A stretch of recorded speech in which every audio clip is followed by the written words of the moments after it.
హిందూ పురాణాల్లో మనకు తెలియని ఎన్నో విషయాలు దాగి ఉన్నాయి. ఎన్నిసార్లు విన్నా, ఎంత తరచి తరచి తెలుసుకున్నా ఇంకా ఏదో మనకు తెలియని రహస్యాలు ఉంటూనే ఉంటాయి. వాటిలో క్షీరసాగర మథనం కూడా ఒకటి. అవును, క్షీరసాగర మథనంలో ఎన్నో అద్భుతాలు, రహస్యాలు, ఇంకెన్నో గూఢార్థాలు, మర్మాలు దాగి ఉన్నాయి. క్షీరసాగర మథనంలోనే శ్రీ మహావిష్ణువు యొక్క 2 అవతారాలు ఉద్భవించాయి. ఆ అవతారాలేంటి? ఏ సందర్భంలో ఎందుకు ఉద్భవించాయి? క్షీరసాగర మథనంలో అమృతంతో పాటు హాలాహలం, కామధేనువు, కల్పవృక్షం లాంటి ఎన్నో విశిష్ట వస్తువులు, జీవులు, చంద్రుడు, లక్ష్మీదేవితో పాటు మరెంతో మంది దేవతలు కూడా ఆవిర్భవించారు. ఆ ఆవిర్భవించిన దేవతలు ఎవరు? ఎందుకు ఉద్భవించారు? అసలు క్షీరసాగర మథనం ఎందుకు జరిగింది? క్షీరసాగర మథనంలో దేవదానవులు పాల్గొన్నారు. బద్ధ శత్రువులైన దేవదానవులు కలిసి ఎందుకు క్షీరసాగరాన్ని చిలికారు? పాలసముద్రం మథించడంలో దేవదానవులకు సహకరించిన జీవజాతులు ఏంటి? క్షీరసాగర మథనంలో నాగజాతి పాత్ర ఎంతవరకు ఉంది? అన్నిటికంటే ప్రధానమైన ప్రశ్న, దేవదానవులు క్షీరసాగరాన్ని ఎందుకు మథించారు? ఇలా క్షీరసాగర మథనం గురించి ఎన్నో ప్రశ్నలొస్తాయి. వాటన్నిటికీ సమాధానం ఈ వీడియో సిరీస్లో మీకు దొరుకుతుంది. మరి ఏ ఒక్క అంశం మిస్ అవ్వకుండా తెలుసుకోవాలంటే వీడియోని ఎక్కడ స్కిప్ చేయకుండా చూడండి. అలాగే వీడియో నచ్చితే గనక తప్పకుండా లైక్ చేయండి. అలాగే మీ అభిప్రాయాలు కూడా కామెంట్స్లో నాకు తప్పకుండా తెలియచేయండి. నెక్స్ట్ ఎలాంటి వీడియోలు మీకు అందించాలి అనే విషయంలో నాకు చాలా హెల్ప్ఫుల్గా ఉంటుంది.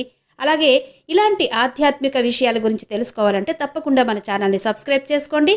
ఆ వెంటనే వచ్చే బెల్ బటన్ కూడా క్లిక్ చేసి ఆల్ నోటిఫికేషన్ మీద క్లిక్ చేస్తే నేనే కొత్త వీడియో చేసినా మీకు నోటిఫికేషన్ వచ్చేస్తుంది. మరి ఆలస్యం చేయకుండా వీడియోలోకి వెళ్ళిపోదాం పదండి. క్షీరసాగర మథనం, పాలసముద్రాన్ని మథించడం అసలు ఎందుకు జరిగింది? పౌరాణిక చరిత్రలో ఎన్నో సంఘటనలకు అంకురం వేసింది మహర్షుల శాపాలే. అలాగే ఈ క్షీరసాగర మథనం ఘటనకు కూడా మూలం ఒక శాపం. కోపానికి పరాకాష్ఠ అయిన దూర్వాస మహర్షి శాపం. సాగర మథనంలో విశేషాలను తెలుసుకునే ముందు పాలసముద్ర మథనానికి దారితీసిన ఆ శాప కథనమేంటో తెలుసుకుందాం. ఒకసారి ఇంద్రుడు తన వాహనం ఏనుగు మీద విహరిస్తున్నాడు. అదే సమయంలో దూర్వాస మహర్షి అతనికి ఎదురుపడ్డాడు. ఇంద్రుడు మహర్షిని చూసి ప్రణామం చేశాడు. మహర్షి తన చేతిలో ఉన్న విష్ణుమూర్తికి అలంకరించబడిన శేషపుష్పమాలను స్వర్గాధిపతి ఇంద్రుడికి కానుకగా ఇచ్చాడు. ఇంద్రుడు ఆ మాలను ఏనుగు మెడలో వేస్తాడు. మెడలో మాల పడటంతో చిరాకుతో ఏనుగు ఆ మాలను తొండంతో తీసి విసిరికొట్టి కాలితో తొక్కి పాడు చేస్తుంది. అది చూసిన దూర్వాసమునికి కోపం వచ్చి, ఓరీ మదాంధుడా, విష్ణుప్రసాదమైన పుష్పమాలను కళ్ళకి అద్దుకుని తీసుకోకుండా ఏనుగుకి అలంకరిస్తావా? అది దానిని కింద పడేస్తుందా? ఏ ఐశ్వర్య గర్వంతో, పదవి ఇచ్చిన అహంకారంతో, నిర్లక్ష్యంతో నన్నే కాకుండా దైవ ప్రసాదాన్ని కూడా అవమానించావో ఆ పదవి నీది కాకుండా పోతుంది. నీ ఐశ్వర్యమంతా సముద్రంలో కలిసిపోతుంది అని శపించి వెళ్ళిపోతాడు. దూర్వాసుని శాప ప్రభావం వలన ఇంద్రుడి సర్వ సంపదలు నశించిపోయాయి. దానవులు దేవతల మీద ఆధిపత్యం సంపాదించారు. రాక్షసరాజైన బలిచక్రవర్తి స్వర్గాన్ని ఆక్రమించాడు. ఇంద్రుని ఇంద్ర పదవి పోయింది. దేవతలు స్థానాన్ని కోల్పోయారు. రాక్షసుల బాధలను సహించలేని పరిస్థితుల్లో వారి ఆధిపత్యాన్ని అంగీకరించక తప్పని పరిస్థితుల్లో తమకు జరిగిన అనర్థానికి ఎంతో బాధపడిన ఇంద్రుడు దేవతలతో కలిసి బ్రహ్మ దగ్గరకు వెళ్ళి తన బాధను చెప్పుకున్నాడు. విష్ణుమూర్తిని వేడుకొమ్మని చెప్పాడు బ్రహ్మదేవుడు. వెంటనే విష్ణువును ప్రార్థించారు ఇంద్రాది దేవతలు. అప్పుడు శ్రీ మహావిష్ణువు, నువ్వు శాపం కారణంగా పోగొట్టుకున్న సంపదలతో పాటు అమృతాన్ని కూడా సాధించాలంటే క్షీరసాగరాన్ని మథించడమే మార్గమని చెప్పాడు ఇంద్రుడితో. అయితే అది ఒక్క దేవతల వల్ల మాత్రమే సాధ్యం కాదు. దానికి అత్యంత బలవంతులు, మీ దాయాదులు అయిన అసురుల సహాయం కూడా తీసుకోవాలి అని చెప్పాడు శ్రీ మహావిష్ణువు. వారికి కూడా అమృతం దొరుకుతుందన్న ఆశ చూపించి రాక్షసులను సముద్ర మథనానికి ఒప్పించమని సలహా ఇచ్చాడు. వెంటనే ఇంద్రుడు రాక్షసుల దగ్గరకు వెళ్ళి, అక్క చెల్లెళ్ల బిడ్డలమైన మన విభేదాలు మరచి అమృత సాధనకు పాటుపడదాం. అమృతం సేవిస్తే మరణాన్ని జయించి అమరులమవుతాము అని చెప్పాడు. అమృతంతో అమరులమవుతాము అని వినగానే రాక్షసుల్లో ఆశ మొదలైంది. అమృతం సాధించాలంటే మనం పాల సముద్రాన్ని చిలకాలి.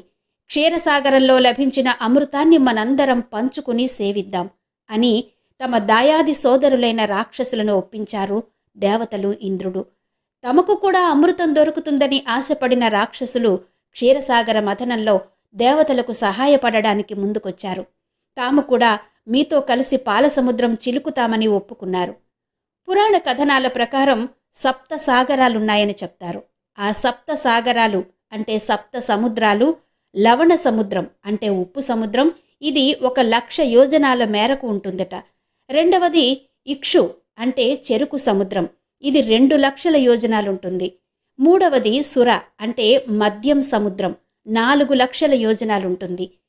సర్పి అంటే ఘృతం లేదా నెయ్యి సముద్రం, ఇది 8,00,000 యోజనాలుంటుంది. క్షీర అంటే పాల సముద్రం, 16,00,000 యోజనాలుంటుంది. దధి అంటే పెరుగు సముద్రం, 32,00,000 యోజనాలుంటుంది. ఉదక అంటే మంచినీటి సముద్రం, 64,00,000 యోజనాలుంటుందని పురాణ కథనాలు చెబుతున్నాయి. ఇలా 7 సముద్రాల గురించి పురాణాలు చెప్తున్నాయి. ఆ 7 సముద్రాలలో ప్రధానమైంది, ముఖ్యంగా శ్రీ మహావిష్ణువు నివాసముండే పాల సముద్రం. క్షీరసాగరం చిలికి అమృతం సాధించాలని దేవతలు, దానవులు అనుకుంటే అమృతంతో పాటు పోగొట్టుకున్న తమ ఐశ్వర్యాన్ని కూడా పొందాలని దేవతలు భావించారు. ఎవరి ప్రయోజనం కోసం వారు దేవదానవులు క్షీరసాగర మథనానికి పూనుకున్నారు. అంత మహిమాన్వితమైన మహాసముద్రాన్ని చిలకాలంటే దానికి తగిన సాధనాలు కూడా కావాలి కదా. అందుకే మందర పర్వతాన్ని కవ్వంగా ఉపయోగించి చిలకాలని భావించి మందరగిరిని తీసుకుని వచ్చారు. మరి చిలకడానికి తాడు కావాలి కదా. ఆ మహాసముద్రాన్ని మహాపర్వతంతో చిలకాలంటే మామూలు తాడుతో సాధ్యం కాదు కదా. అందుకనే మహాసర్పమైన వాసుకుని తాడుగా ఉండమని కోరారు దేవదానవులు. అమృతంలో భాగమిస్తామని సర్పరాజైన వాసుకి నచ్చచెప్పి కవ్వపుత్రాడుగా ఉండడానికి ఒప్పించారు. నొప్పి తెలియకుండా మందర పర్వతాన్ని చదును చేసి వాసుకిని త్రాడుగా చుట్టి పాలసముద్రాన్ని చిలకడానికి ఉద్యమించారు. అలా చిలకడం ప్రారంభించేటప్పుడు కవ్వపు తాడుగా ఉన్న వాసుకి సర్పాన్ని ఒకవైపు దేవతలు, మరోవైపు రాక్షసులు పట్టుకుని సముద్ర మథనాన్ని ప్రారంభిస్తున్నప్పుడు దేవతలు వాసుకి పడగ వైపు నడిచారు. దాంతో రాక్షసులు కోపగించుకుని, మీరు మాకంటే అధికులా? మేము తోకవైపు నిలబడి చిలికే నీచులమా అని మేమే తలవైపు నిలబడి చిలుకుతాం అని పట్టుబట్టారు. దాంతో దేవతలు సరే మీకిష్టమైన విధంగానే చేద్దామని తాము వాసుకి తోక పట్టుకుని నిలబడ్డానికి అంగీకరించారు. రాక్షసులు వాసుకి సర్పం తలవైపు నిలబడి చిలకడానికి సిద్ధమయ్యారు. కోలాహలంగా క్షీరసాగర మథనం ప్రారంభమైంది. పాలసముద్రం, అందులో మహాపర్వతమైన బరువైన మందరగిరి. దాంతో క్రింద ఏ ఆధారం లేకపోవడంతో బరువైన మందరగిరి క్షీరసాగరంలో క్రిందికి జారిపోవడం మొదలైంది. ఆదిలోనే తమ కార్యానికి ఆటంకం కలగడంతో దేవదానవులు ఇరకాటంలో పడిపోయారు. ఆ తరువాత వారు ఆ ఆటంకాన్ని ఏ విధంగా అధిగమించారు? శ్రీ మహావిష్ణువు దశావతారాల్లో రెండవదైన కూర్మావతారం ఈ క్షీరసాగర మథనంలోనే ఉద్భవించింది. కూర్మావతారం ఎలా ఉద్భవించింది? ఈ క్షీరసాగర మథనం సందర్భంలోనే ఆవిర్భవించిన మహావిష్ణువు యొక్క మరొక అవతారమేంటి? క్షీరసాగర మథనంలో ఏ ఏ జీవులు, వస్తువులు బయటపడ్డాయి? అసలు అమృతం కోసం చేసిన ఈ కార్యక్రమంలో అమృతం ఆవిర్భవించిందా? అమృతం కోసమే దేవతలతో చేతులు కలిపిన రాక్షసులకు అమృతం దక్కిందా?